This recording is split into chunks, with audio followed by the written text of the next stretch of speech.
4-4 game, bottom of the ninth. 1-2 from Brown. He delivers, and it's in the dirt. It gets away. Here comes Reyes, and the Grizzlies do walk it off.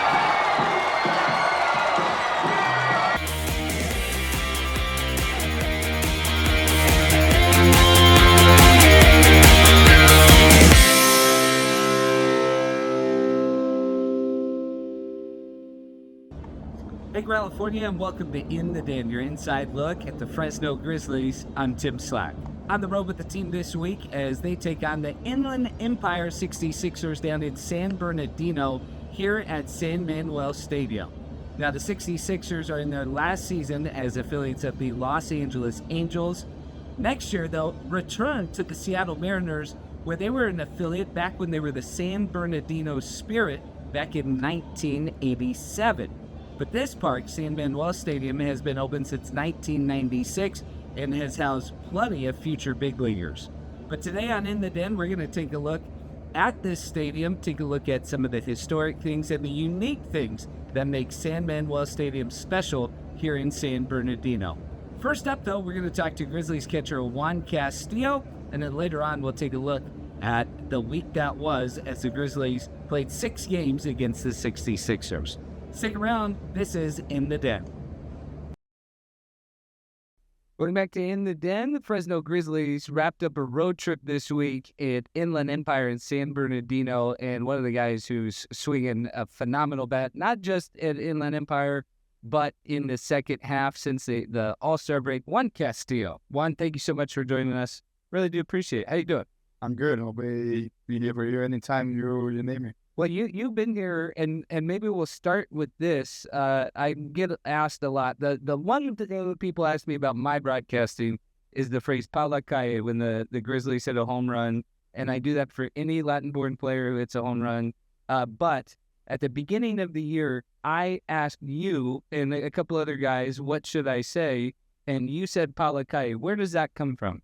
Well, it comes from being in baseball a lot of years since I'm really young. Always been listening to it. So like, whenever we hit a home run, we go like, "Oh, para calle," or which it means to the street, like let's say off the field. Yeah. So it's kind of like what we've been listening, and it's something I really like when I see a bomb, anybody hits it, we go para calle. Well, say it works like 95% of the time, except for I had a brain freeze in Stockton when somebody almost hit it to the water. And then I had to think of what is a port in Spanish, and I couldn't think fast enough for that. But I appreciate it. I know a lot of people have enjoyed that this year, and you're the person it comes from. But you talked about being in baseball a long time. You started playing professionally when you were 18 years old, and 16, actually. 16. Yeah. In the Dominican Summer League, I started with the Rockies, right? You spent so much time. You're 22 years old now. What has that process been like for you growing up in baseball? Oh, it's been a lot of learning, a lot of growth. Let's say, getting mature at a really young age. A lot of things together that you gotta that we need to develop more in the baseball, in the sport, let's say it. So yeah, being professional baseball for 6 years, learn a lot of things, learning how to face things by myself without asking a lot of people. So like finding the ways so that I get better whatever I need. You're born in Venezuela, you grew up in Venezuela, signed out of Venezuela, but you often translate for us on pregame interviews and stuff with some of the guys who are still learning English. When did you learn English? I used to live here I moved to the States when I was 12. Lived here for like 4 years, almost 4. Went to school, so that's when I learned. How has that helped you in your professional career, especially when it comes to working with pitchers who are from all over? It really helped me a lot because the catching position, it's a communicated position, let's say, because we communicate with pitchers, coaches, position players, everybody on the field. So not everybody's going to speak the same language. So if I speak, let's say there's a lot of Spanish and English in baseball. So it helped me a lot because I can communicate with whoever I need to communicate with. So it's been a great tool. Well, and you have to do it a lot of times so quickly, whether it might be a Spanish middle infielder, a Spanish-speaking middle infielder, an English-speaking pitcher, or vice versa, or a different language. Baseball kind of has its own language, and that's something I talk about a lot, being that I'm a broadcaster and there's unique things. What did you come across maybe early in your career? Was there ever a phrase or a term that stumped you for a while that you had to be like, what are they talking? I don't think so really, or I just don't have it in mind. I might have one, but the only thing that I sometimes still say is when people speak English really fast. I mean, most of the times I understand it, but sometimes I gotta be like, hey, a little bit slower, or there's some slang that I don't understand yet. But right now, by this time, I understand a lot of things. Well, I think part of one of your skills is you are a good communicator. You work with staff from top to bottom and your teammates from top to bottom. This year, I mean, obviously your first full year in Fresno, played 13 games last year here. What was the difficulty then, and how do you feel like you maybe adjusted to the learning curve in a full season here? I think the difference in full season is finding a way how to be consistent. I think what I've learned, what I found is having a routine.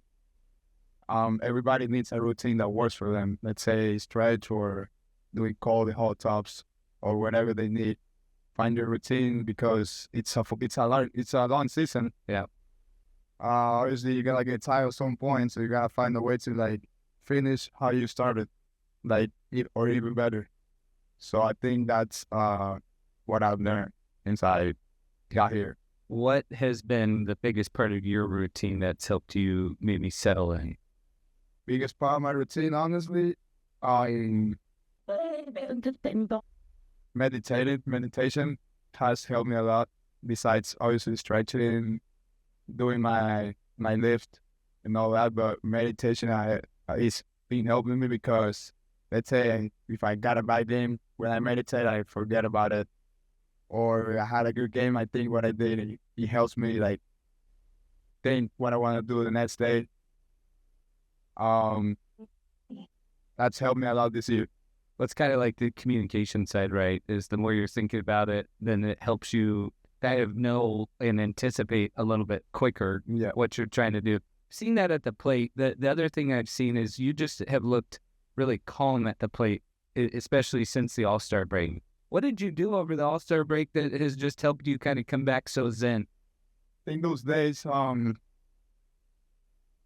thought a lot about watch my videos to see what I was doing wrong and how it can come different in the second half, like after the All-Star break. I think that I was being too not too patient in the plate. Now that you're talking about it, trying to be more patient, trying to see more pitches. A lot of time I give the first pitch to like time it or see how the pitch is moving. And same approach, trying to hit middle open. Well, I think it has not only shown up, but you look so much calmer doing that too, right? Like it seems like the game has slowed down in the last month or so. Being that you have a lot of Latin board teammates, we've talked a ton in pregame interviews and stuff about all the guys from Venezuela, and you got a few more guys that joined you here over the last couple of weeks. How much does that kind of help you feel like home, and how much does that kind of make you feel confident in being the elder statesman who's been here and kind of shown them the ropes? Oh, it's helped me because, let's say, in the leadership role, going back to the communicator part, I think that's what a lot of leaders do. Communicate, help everyone be together. Let's say if I need to like trust the guy from Venezuela, like explain him what the team wants him to do. It's been helping me a lot because it kind of like helps me help the coaches too and the staff, so we're all in the same page. Absolutely. Yeah. Well, it has been fun to watch. I think as you continue in your pro career, what's one thing about you that you want people to know that they might not necessarily know from just looking at the box score or a stat sheet? What do you want fans to know about Juan Castillo, the person, not just the ball player? Not just a ball player. Maybe a person that likes to have fun, likes to work hard, do everything he does 100%, and not leave everything for granted. And that's what defines me. Well, you've been doing that for a long time in your pro career. Excited to see how much that has been paying off lately, and keep it going, finish strong. Yep. That's Juan Castillo, Grizzlies catcher. We'll be right back with more In the Den. The Fresno Grizzlies finished their second trip to San Manuel Stadium, the home of the Inland Empire 66ers, single-A affiliate of the Los Angeles Angels. Nestled in the heart of San Bernardino, San Manuel Stadium has the majestic San Bernardino Mountains serving as the backdrop, with minor league baseball filling an open-air ballpark. San Manuel Stadium is designed to welcome every type of fan, offering a variety of seating experience for any preference. Traditionalists can enjoy the game from the classic field-level box seats or the elevated club seating, both providing excellent views of the action and the great backdrop of those mountains. For those seeking a more exclusive experience, the stadium features a dozen luxury-style suites perched above the stands, complete with comfortable seating and catering options. If you're looking for something truly unique, check out the Toyota Redlands Garage Suite, located right behind where the Grizzlies were in their dugout on the first base side. The area offers cushioned seats, all-you-can-eat food packages, and a bunch of alcohol options as well, putting fans right in the middle of the excitement. But the theming is first class, set up just like you would find around the salvage yard of an area along Route 66. The old car parts serve both as tables and as trash cans, among other items throughout the area. A standing room VIP style area right behind the visitors' dugout where fans can have a really good time. There's also a covered picnic area behind the third base stands for those who preferred a more laid-back vibe. The grass berm seating along the left field line is shaded by stately trees that have been here for a while, and perfect for families and large groups who want to spread out and enjoy the game together. The Inland Empire 66ers journey at San Manuel Stadium began in 1996 when the park first opened its gates as the Ranch. Before that, the team played at Fiscalini Field, sharing spaces with college squads. The move to San Manuel Stadium marked a new era for baseball in San Bernardino, bringing fans closer to the action and providing a modern venue for growing the community. Over the years, the stadium has hosted not only the 66ers, but Cal State San Bernardino Coyotes and even a professional cricket team, the Los Angeles Unity. The stadium's name reflects its connection to the San Manuel Band of Mission Indians, whose support has helped shape the venue into a true community hub. From thrilling championship runs to memorable theme nights and charitable events, San Manuel Stadium has been the backdrop for countless stories that have united fans and families across the Inland Empire. The 66ers have a rich history of major league affiliations, each bringing its own unique chapter to the team's legacy. The franchise roots go back to the 1987 San Bernardino Spirit, a Seattle Mariners affiliate. After a brief stint as the Dodgers affiliate, the team transitioned to the Inland Empire 66ers name, and from 2007 to 2010, still played under the Dodgers banner. But since 2011, the 66ers have had the partnership with the Los Angeles Angels and developed future stars for the Southern California audience that is just down the road. The tradition of excellence and community engagement continues today as the 66ers strive to deliver exciting baseball and memorable experiences to fans at San Manuel Stadium. Some of the game's greats have played here, including the Kid, Ken Griffey Jr., and other notables have their numbers adorned under the press box glass. And just like the journey along the road that the 66ers name gives a fond, nostalgic callback to, the team will change affiliations once more next year, reuniting with the Seattle Mariners in a swap among California League teams. But whatever you're looking for, a great place to enjoy a baseball game awaits right on the other side of the grapevine.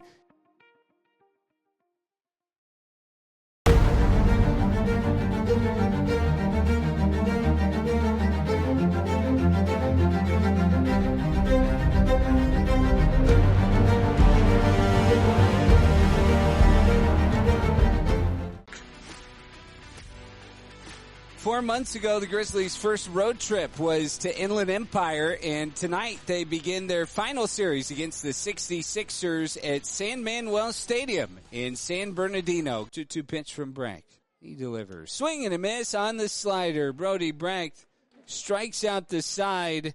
1-2. Hernandez drives a high liner into left center field. This is a long run, and neither outfielder is going to get to it. Picked up by Ketchup. His throw cut off. And Rainier Hernandez has a leadoff double. The first Grizzly to notch a leadoff hit. That split the outfielders perfectly. It's up to Alan Espinal to break the scoreless string for the Grizzlies. And he laces the first pitch into left field, a base hit. Hernandez will walk home. RBI knock for Espinal. Gets the Grizzlies on the board in the fifth. Fastball up in the zone, and that is what I've been waiting for the Grizzlies to do tonight. Jump on a guy who is 2-2 broken bat, shot into right field, and that's going to fall for a base hit. Hidalgo waved around third, will score. Calaz goes first to third. And Wilder DeLeese with an RBI single. The barrel of the bat wound up at first, 90 feet away. Iker Reyes drives it into left center field. First pitch into center will drop for a hit. Rainier Hernandez will wheel around third and score. And Reyes greets it with a great swing. Makes it 9-3. And that will do it. Inland Empire takes the first game in this series by the final score of 9-3. The results on the road in the second half had mostly been good, but Tuesday's series opener went the way of the 66ers, and now the Fresno Grizzlies are looking to bounce back in Game 2 of this 6-game series. Lara winds and deals 2-1 pitch, and Reyes pushes the bunt to the first base side. This is going to be tough. Brugman flips to first, and Reyes wins the foot race. 2-0 pitch. Espinal drives it into right field. That's going to send Ruiz back. Ruiz drifting. He can't get there. Bounces off the warning track. Kicks up off the wall and over the head of Ruiz. Reyes had to wait. He will get to third. Alan Espinal cruises into second with a double. 2-1 pitch from Lara. And Brito chops it up the middle. Through into center field. Reyes will score. Espinal right behind him. A 2-run single for Rolly Brito pulls the Grizzlies within one. 3 straight hits to start the 7th. 1-1. Claus hammers it left center field. A high line drive. That ball is going to get down up against the wall. Kicks away from Ketchup. Into score is Brito. Right behind him. The second runner slides in safe. Rainier Hernandez in. A 2-run double by Robert Calaz, and the Grizzlies have their first lead of the series. Hidalgo bunting. This is towards third. Tough play. Cole fields. His throw is late. In to score is Calaz. An RBI bunt single. 1-1 pitch from Warwick, and Brito sends a flare out into right field. That ball is falling, and it drops in front of Ruiz. Coming around third is Reyes. The throw is late, and Reyes slides in safely. Weak. 2-2 from Warwick. Pulled sharply to first off the glove of Brugman. It trickles away around first base, and Hernandez will reach in to score as Brito. 2-2. Broken back, dribbler up the middle. And Rodriguez didn't see it. It rolls right by him. Hernandez scores. Calaz right behind him.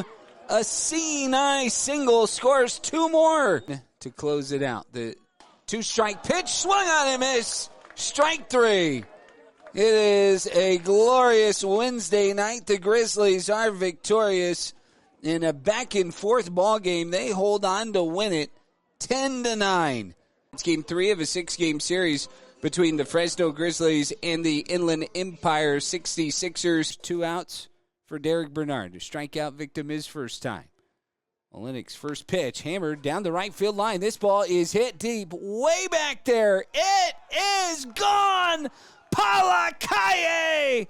Grand slam. Derek Bernard, his 5th of the season, has tied this game. 109 miles an hour off the bat. He hit it 445 feet.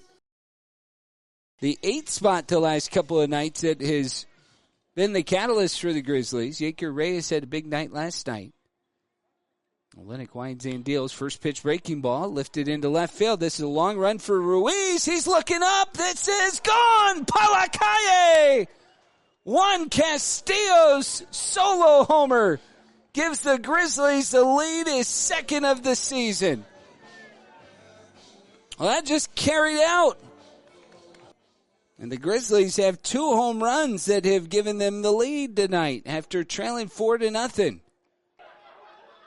So now, Grizzlies have the tying run aboard. Royner Hernandez at the plate, showing bunt. Pushes it up the third baseline. Quintero out to it. Throws, and he throws it down the right field line. In to score is Reyes. Brito being waved around as Rodriguez gets to it. It's a tie game. 2-1. Bernard bunting. Shoves it towards second. Nobody there. Popped it over the pitcher, and Redner recovers it, slips and falls, as Derek Bernard has a bunt base hit. Grounded to third. DeLeese backing up. Fields it. Throws to second for 1. Hernandez. Turn in time. Double play from Gervais. 0-2. Up and away. Hernandez on a delayed steal. Throw goes to second, and that's going to get the run in. Castillo scores. Hernandez will be tagged out late, but the run crosses, and it works out for the Grizzlies. Juan Castillo in on the double steal, and Fresno adds to their lead. 9-7 Grizzlies. Classic big deep breath. Delivers. Fastball grounded to second. Hernandez to his left. Fields throws to second for 1. Hidalgo to first. They got him! Double play! And the Grizzlies preserve the lead. Vlasic's first pitch to him. Chopped towards second. Hernandez backing up. Flips it to second for 1. Hidalgo's turn in time. Another double play. The 3rd of the night for the Grizzlies. The 2nd one that Alford is hit into tonight. Vlasic's 0-1. Flared towards third. DeLeese in foul territory. Tracks it down. Makes the catch. And it's a glorious Thursday night. The Grizzlies are victorious as they win it 9-8. Reaching into the dog days of August, the Fresno Grizzlies play a pivotal Game 5 in San Bernardino against the Inland Empire 66ers. 2 balls, 2 strikes. 2 away in the bottom of the first.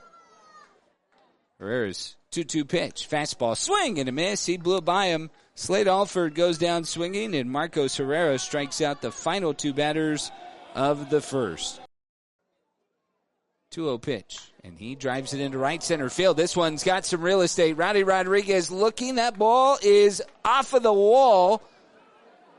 It hit somewhere. They've called time. DeLeese got all the way to third, and they're saying 2. 1-1 to Fitzer, and this is roped down the third baseline. Fair, and into the corner. DeLeese will score. That ball kicks towards the left fielder Ruiz, but not until Kevin Fitzer has a stand-up double. Got a slider down and in and raked it right down the left field line. The Grizzlies take the lead. Brugman off third. Alvarez off first. Lures 0-1. There goes Alvarez. Pitch down low. Castillo's throw to second. A good one, and Brito's tag in time. They got Alvarez, and that was well executed. His 0-1 pitch. Chopped slowly to third base side. Alford hustling in, gloves it. He throws on the run. It's late, and a diving save by Brugman to prevent Moore from scoring. The 0-2 pitch. Hill's fastball. Caught strike 3.